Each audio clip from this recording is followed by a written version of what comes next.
Tonight, when the sun goes down, you're going to flip a switch. Light will flood the room, you won't think twice about it. But for 99.9% of human history, that switch didn't exist. When the sun set, the world went dark. And somewhere deep in your brain, a switch of a very different kind still flips too. You feel it as a child checking under the bed. You feel it as an adult walking faster past a dark alley. You call it irrational. But the real answer is far stranger than irrational. Your fear of the dark isn't a glitch. It's a message from people who died so you wouldn't have to. Start with a simple question. Why does darkness feel dangerous, even in a locked house, even in a city with streetlights outside? Nothing has changed about the room. The furniture is the same, the walls are the same, only the light is gone, and yet your heart rate climbs, your pupils widen, your ears, almost on their own, start reaching for sound.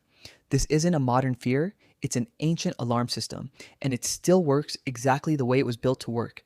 Go back further than cities, further than farms, further than fire even. For most of human evolution, your ancestors lived on the African savanna, and the savanna at night belonged to something else. Lions hunt in darkness, so do leopards, hyenas, and a long list of predators that could see far better in low light than any human ever could. Your eyes are built for daylight, bright colors, sharp detail, fine motion. In the dark, that advantage disappears. You become, in the most literal sense, blind prey in someone else's kitchen. This is where ecologist Daniel Blumstein's research on what he calls the landscape of fear becomes useful.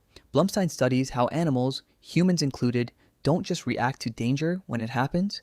They carry a map of danger in their heads at all times, shaping where they walk, when they move, and how alert they stay. Darkness on that map is marked in red, not because something is definitely out there, because something might be. And for a species without claws, without fangs, without night vision, might be was often enough to end a life. Think about what that means for the ones who survived. The nervous ancestor who tensed up at every rustle in the dark lived to have children. The relaxed one, the one who wandered out at 2 a.m. without a second thought, often didn't. Over hundreds of thousands of years, fear wasn't a personality flaw, it was a filter. And you are, quite literally, descended from the winners of that filter. Every uneasy feeling you've ever had, walking down a dark hallway is a forwarded message from someone who flinched at the right moment. Evolutionary psychiatrist Randolph Nesse has spent his career arguing that emotions like fear aren't malfunctions to be fixed. They're adaptations, tools shaped by selection pressure, tuned to keep an organism alive long enough to reproduce. Nesse points out something counterintuitive. A smoke detector that never gives false alarms is a badly designed smoke detector.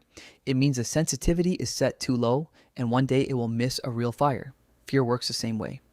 Your brain would rather sound the alarm 1,000 times for nothing than miss it once for something real. That's not irrational. That's the most rational system evolution could build with the information it had.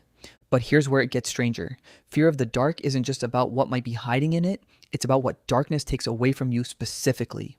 Vision is your dominant sense. It processes more information faster than anything else you have. Remove it, and your brain doesn't calm down. It escalates. Every other sense scrambles to compensate, and in that scramble, ambiguity becomes terrifying. A creak becomes a possible threat. A shadow becomes a possible shape. Your brain isn't inventing danger out of nothing. It's doing exactly what it's supposed to do when its best sensor goes offline. Assume the worst until proven otherwise. There's a patient who makes this almost impossible to argue with. Neuroscientist Justin Feinstein at the University of Iowa studied a woman known in the research literature as patient SM. Rare damage had destroyed her amygdala, the brain region most responsible for triggering fear.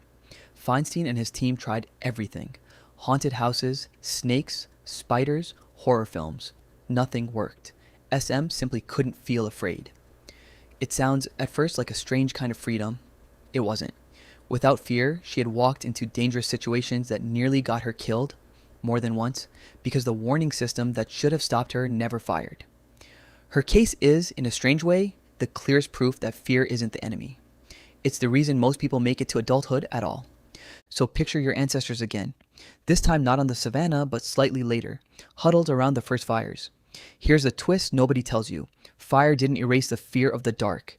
It organized it. The circle of firelight became the boundary of safety, and everything beyond it became the unknown.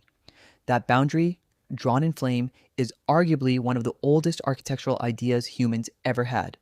Walls, doors, streetlights, nightlights. Every version since has been the same idea, rebuilt in a new material. You are still, every night, drawing a small circle of light around yourself and calling the space outside it the dark. Now, here's the part that should genuinely unsettle you. None of this fear requires an actual predator anymore. You can live in a fully secured apartment on the 20th floor with a deadbolt and an alarm system and still feel your pulse quicken when the power goes out. Why? Because the ancient part of your brain running this program doesn't check your zip code. It doesn't know about deadbolts. It's running software written for a world of lions and cliffs and starvation, and it's still executing that code in a world of Wi-Fi routers and smartphone flashlights. You're not scared of your apartment. You're scared of the savanna your body still thinks you live on. This is also why children fear the dark more intensely than most adults, and why that fear often peaks around ages 3 to 6. At that age, the imagination is developing faster than the ability to reason through it, which means a child's brain can generate vivid, threatening possibilities without yet having the tools to dismiss them. It isn't weakness. It's a nervous system doing exactly what it evolved to do, at exactly the age when a small, slow, defenseless human would have been most vulnerable to a nighttime predator. The fear fades for most people as reasoning catches up, but it never fully disappears. It just gets quieter, waiting for the right kind of darkness to wake it back up. And maybe that's the real twist in all of this. You've spent your whole life treating the fear of the dark as something to be embarrassed about, something childish, something to grow out of. But that fear is one of the oldest, most tested pieces of software your species has ever run. It kept enough of your ancestors alive, on enough nights, in enough danger, that eventually one of their descendants ended up here, reading this, safe, indoors, with a working light switch an arm's length away. The fear didn't fail you. It succeeded so completely that you forgot what it was built for. So tonight, when the sun goes down and you flip that switch, notice the small relief that comes with the light. That relief isn't modern. It isn't silly. It's ancient, and it's earned. Somewhere in the dark, for hundreds of thousands of years, that relief was the difference between waking up and not waking up. The switch is new. The fear is not. And when you finally understand what that flinch in the dark is actually for, it stops feeling irrational at all.